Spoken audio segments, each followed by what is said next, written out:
పెహల్గాం. పెహల్ అంటే ఏమంటారు తెలుగులో? మొదటి పహలా. గ్రామం పహలా. అలా ఈ పెహల్గాం అనేటటువంటి జాతిని ఒక్కసారి మేలు కొలిపింది. ఇది దేనికోసం జరిగింది అనుకుంటున్నారు?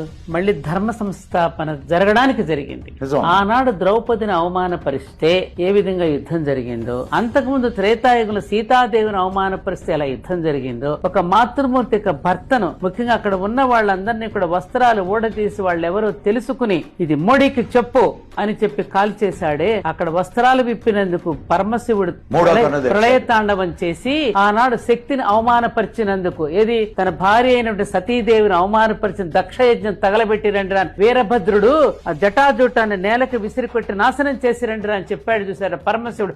అదే సంఘటన జరిగింది ఇక్కడ. ఆ తల్లికి జరిగిన అవమానం నీ మోడీకి చెప్పరా అంటే వెళ్ళి మోడీ అనే విష్ణుమూర్తికి చెప్పింది.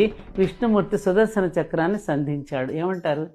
ఎప్పుడు కూడా మహాభారతంలో ఏది జరుగుతుందో భూమి భూలోకులు మనకిప్పుడు సమాజంలో కూడా అవే సంఘటనలు మీరు ప్రతిదీ మీరు సమన్వయం చేసుకుంటే అవే జరుగుతాయి. ఎప్పుడైతే స్త్రీని అవమానపరుస్తారో అప్పుడు యుద్ధం తప్పదు. అందుకని సింధూర్ అని పేరు పెట్టారు. ఎంత నచ్చిందంటే నేను చేతులెత్తి నమస్కరిస్తున్నాను ఈ పదం వాడి